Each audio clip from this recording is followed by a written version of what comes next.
ఈనాటి ఈ కార్యక్రమం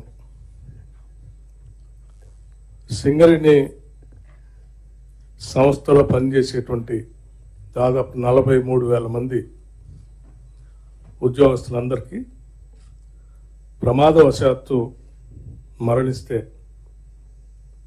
₹1 కోటి వరకు ఇన్సూరెన్స్ చేసేటువంటి కార్యక్రమాన్ని ఈరోజు రాష్ట్ర ప్రభుత్వం గౌరవ ముఖ్యమంత్రి గారి ఆధ్వర్యంలో చేపట్టడం జరగటమే కాకుండా ఈరోజు లాంచ్ కూడా చేస్తూ ఉన్నారు. ఇది నాకు తెలిసినంతవరకు కార్మిక లోకానికి, సంక్షేమ రాజ్యానికి ఒక చారిత్రాత్మకమైనటువంటి రోజుగా నేను భావిస్తూ ఉన్నాను. నాకు తెలిసి ₹1 కోటి ఇన్సూరెన్స్ చేయటం అనేది ఇంతవరకు ఎప్పుడు జరగలేదు. ఇది ఇందిరమ్మ రాజ్యం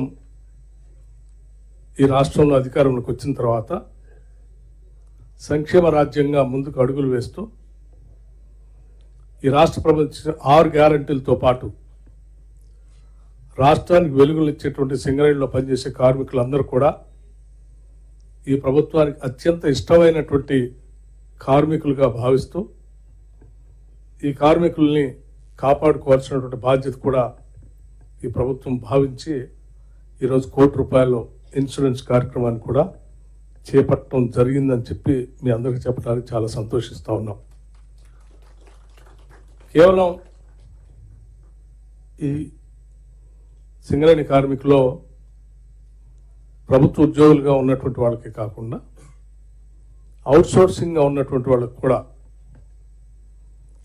ఇన్సూరెన్స్ చేసి వాళ్ళకు కూడా దాదాపు ఒక 25 నుంచి 30 లక్షల వరకు ఇన్సూరెన్స్ చేసేటువంటి కార్యక్రమాన్ని చేపట్టడం అనేది బహుశా ఇది దేశ చరిత్రలో ఎక్కడ కూడా అవుట్సోర్సింగ్ ఎంప్లాయీస్కి ఇన్సూరెన్స్ చేసినటువంటి వ్యవస్థ ఇంతవరకు లేదు.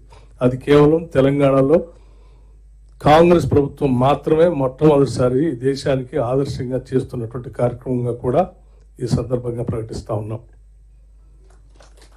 సింగరేణి సంస్థ మీద భారం పడకుండానే ఉన్నటువంటి వ్యవస్థల్లోనే మేము చేస్తున్నటువంటి డిపాజిట్లు కానీ లేకపోతే ఇతరత్ర ఇస్తున్నటువంటి వ్యాపారం కానీ వీటన్నిటిని దృష్ట్యా ఉన్న అందుబాటులో ఉన్నటువంటి వనరులతోనే అదనంగా సింగరేణి వ్యవస్థ మీద ₹1 కూడా భారం పడకుండా ₹1 కూడా భారం పడకుండా చేసేటువంటి ఈ ఇన్సూరెన్స్ కార్యక్రమం అనేది ఒక విశిష్టమైనది, ఒక అద్భుతమైన కార్యక్రమంగా నేను భావిస్తూ ఉన్నాను.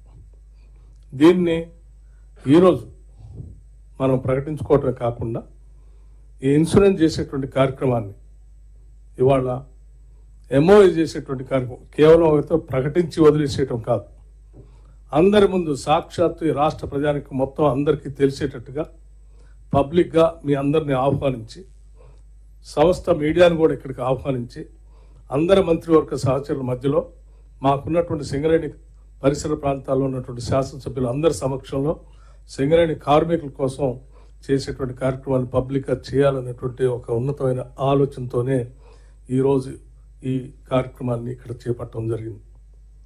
ఇంతటి ఉన్నతమైనటువంటి కార్యక్రమాన్ని చేస్తున్నందుకు సమస్త తెలంగాణ ప్రజానికి అందరూ కూడా హర్షిస్తారని, అభినందిస్తారని ఆశిస్తూ రాష్ట్ర ముఖ్యమంత్రి వర్యుల్ని ఈ ఎంఓయు సంబంధించినటువంటి కార్యక్రమాన్ని చేపట్టవలసిందిగా నేను విజ్ఞప్తి చేస్తూ ఉన్నాను.